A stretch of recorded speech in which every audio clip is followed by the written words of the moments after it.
Numéro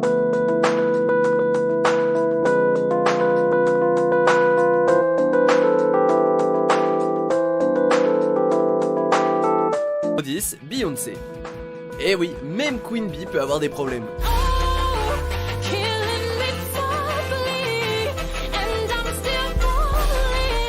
Ça se passe à Montréal en 2013. Au milieu de son morceau Halo, elle s'avance vers le bord de la scène pour se rapprocher de son public. L'idée est vraiment cool, mais Bey aurait dû surveiller ses arrières puisqu'elle se fait alpaguer par un ventilo.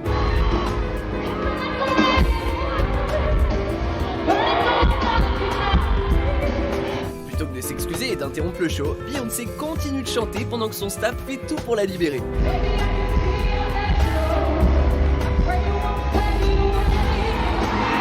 Elle est passée à un cheveu du drame. Abonnez-vous s'il vous plaît. Numéro 9, Green Day. Voir la prestation de son groupe réduite de moitié n'a pas été du goût de Billie Joe Armstrong. Pour que Usher ait plus de temps, la direction du festival a décidé que Green Day jouerait 25 minutes au lieu des 45 prévus initialement.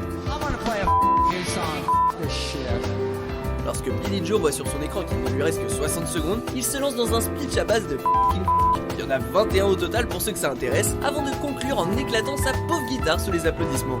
Est-ce qu'il parlait de lui dans le morceau American Idiot ?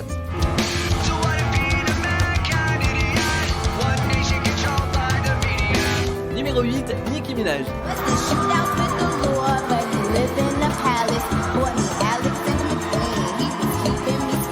La rappeuse se souviendra longtemps de son passage au MTV VMA il y a 4 ans. And right there, I thought I died. Parce qu'elle n'a pas eu suffisamment de temps pour se changer entre deux morceaux, sa robe est ouverte de haut en bas au moment où elle rejoint Jessie J et Ariana Grande sur scène. Like no underwear, no bra, because I had just taken off the Anaconda outfit. Le résultat, elle a dû la maintenir fermée à deux mains pendant plusieurs minutes.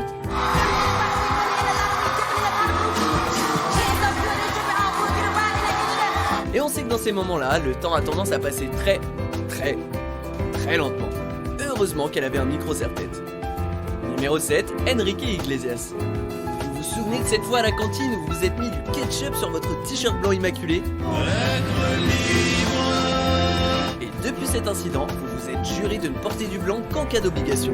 Maintenant, imaginez que vous êtes devant des milliers de personnes et que ce n'est pas du ketchup, mais du sang. Enrique Iglesias, lui, a vécu ce moment en façon Tarantino. You know what you two look like? What? Like a couple of guys who just blew off somebody's head.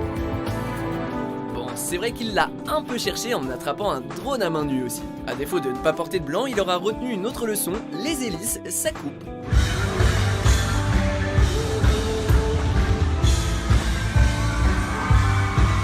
Numéro 6, Steve Harvey. Good luck to both of you. La tension est à son maximum, elles ne sont plus que deux, elles se tiennent les mains et dans quelques secondes, l'une de ces femmes va devenir Miss Univers. Et la révélation tombe, c'est Miss Colombie.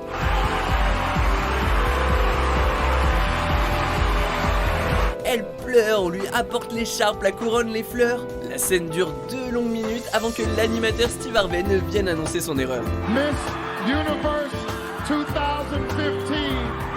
is Philippines. Tout ce qu'on sait, c'est qu'on n'aurait vraiment pas aimé être à sa place. Malgré tout, Miss Colombie peut se consoler avec son record, celui du règne le plus court. C'est déjà ça ? Numéro 5, Meghan Trainor. Un live dans le Tonight Show de Jimmy Fallon, c'est toujours un bon coup de pub.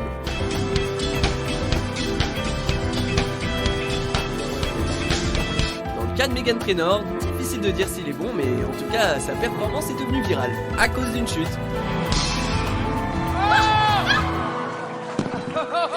Après avoir trébuché à cause de ses talons hauts, elle est restée à terre, sans doute trop embarrassée pour affronter le regard des gens. Solidaire et professionnel, Jimmy Fallon est allé s'allonger à ses côtés.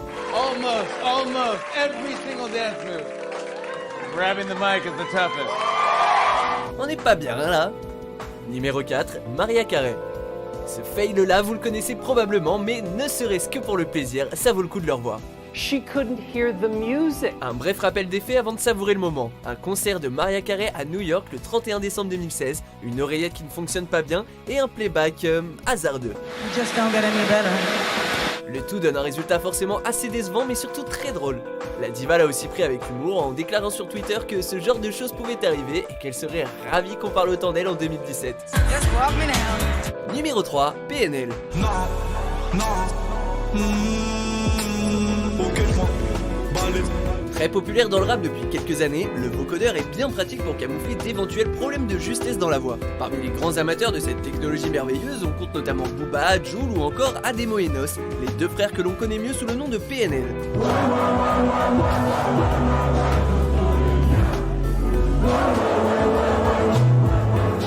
Et vous le savez, quand la technologie marche, tout va bien. Quand elle se met à déconner, en revanche, c'est une autre histoire. C'est ainsi qu'au Dour Festival en 2017, on a pu entendre la vraie voix de Nos et on vous laisse juger.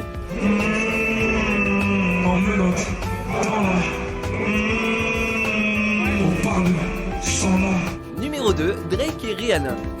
Si vous pensiez qu'être une star internationale était incompatible avec la friendzone, détrompez-vous. Drake en a fait les frais en déclarant sa flamme à Rihanna avant de lui remettre un prix. She's someone I've been in love with since I was 22 years old.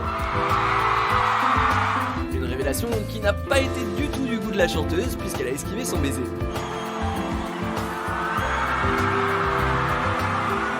Que ceux qui sont présentement dans cette situation se rassurent, ils ont fini par se mettre ensemble et vivre une histoire d'amour passionnel. Comme quoi, il ne faut jamais dire jamais ou... Pour reprendre ce grand philosophe qu'est Justin Bieber. Avant de dévoiler notre numéro 1, voici quelques mentions honorables.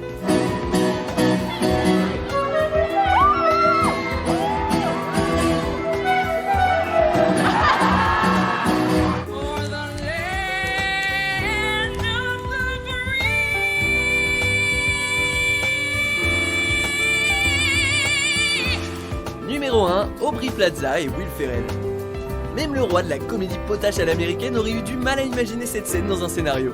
Au milieu de son discours de remerciement, Will Ferrell est interrompu par une Aubrey Plaza apparemment ivre. Elle ne dit rien et tente simplement de lui arracher son pot de popcorn en or des mains. What's happening? Après être retournée s'asseoir, elle a été exclue du studio où avait lieu la remise de prix. Ça ne vous rappelle rien? Même si on vous dit Taylor Swift et Kanye West? Yo, Taylor, I'm really happy for you. I'm gonna let you finish. But Beyonce had one of the best videos of all time.